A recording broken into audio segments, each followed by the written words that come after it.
அனைவருக்கும் வணக்கம். நம்ம டெய்லியும் banking and SSC point of வியூல 5 கொஸ்டின்ஸ் கரண்ட் அஃபேர்ஸ்ல பார்க்குறோம். இன்னைக்கு என்ன கொஸ்டின்ஸ் இருக்கு அப்படிங்கிறத பார்ப்போம். How many memorandum of understanding were signed between India and Mauritius during Prime Minister Modi's visit to Mauritius in March 2025 அப்படின்னு சொல்லி கேட்டிருக்காங்க. ஸோ எவ்வளோ அக்ரிமெண்ட்ஸ் நம்ம சைன் பண்ணியிருக்கோம் அப்படின்னா டோட்டலி ஒரு 8 அக்ரிமெண்ட்ஸ் வந்து நம்ம சைன் பண்ணியிருக்கோம். சரிங்களா? So 8 agreements between India and Mauritius. நிறைய அக்ரிமெண்ட்ஸ் பார்த்தீங்கன்னா பேங்கிங் மொரீஷியஸோட பேங்கிங் செக்டார், இந்தியாவோட ஆர்பிஐ கடன்களை வழங்குறது, இந்த மாதிரியான விஷயங்களுக்காக தான் அக்ரிமெண்ட் வந்து சைன் பண்ணியிருக்காங்க. அடுத்ததா பார்த்தீங்கன்னா மொரீஷியஸ் கவர்மெண்ட் இந்தியாவோட பிரைம் மினிஸ்டருக்கு பார்த்தீங்கன்னா அவங்களோட ஹையஸ்ட் ஹானர் அப்படிங்கறத கொடுத்திருக்காங்க இல்லையா? ஸோ இதன் மூலியமா மொத்தம் 21 கண்ட்ரீஸ்ல இருந்து நம்ம பிரைம் மினிஸ்டர் இது வரைக்கும் பார்த்தீங்கன்னா ஹையஸ்ட் ஹானர்ஸ் அப்படிங்கறத வாங்கியிருக்காரு.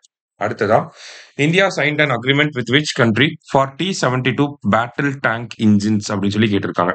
ஸோ இந்த T-72 பேட்டில் டேங்க் இன்ஜின்ஸ் பீரங்கிகள் அப்படின்னு சொல்லுவாங்க இல்லைங்களா? அதாவது இந்த டேங்க் இன்ஜின்ஸை வாங்குறதுக்காக யார்கிட்ட அக்ரிமெண்ட் போட்டிருக்கோம் அப்படின்னா ரஷ்யா கிட்ட போட்டிருக்கோம். சரியா? ஸோ ரஷ்யா அப்படிங்கிறது தான் கரெக்ட் ஆன்சர். அடுத்தது Sajjangarh sanctuary was recently in the news in which state is it located அப்படின்னு சொல்லி கேட்டிருக்காங்க. இந்த சஜன்கர்க் சாங்சுரியில என்னாச்சு அப்படின்னு பாத்தீங்கன்னா ரீசெண்டா வைல்டு ஃபயர் அப்படிங்கிறது அட்டாக் ஆயிருக்கு. சரியா? ஸோ இந்த வைல்டு ஃபயர் அப்படிங்கிறது ரொம்ப ஸ்ப்ரெட் ஆகிட்டே இருக்கு. அதனாலதான் நம்ம சமீபத்துல செய்திகள்ல இதை பார்த்திருப்போம்.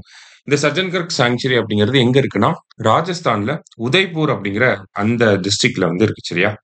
அடுத்தது which Indian telecom company has signed deal with SpaceX for high speed internet அப்படின்னு சொல்லி கேட்டிருக்காங்க.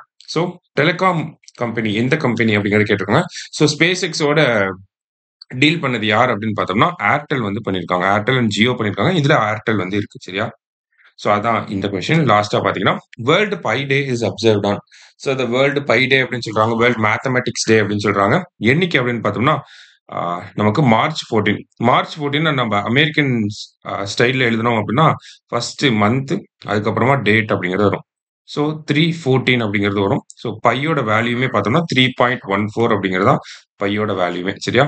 ஸோ அந்த ஒரு பேக்ரவுண்ட்ல தான் நமக்கு world pi day or world mathematics day அப்படிங்கிறது மார்ச் 14 அப்சர்வ் பண்றோம். சரிங்களா?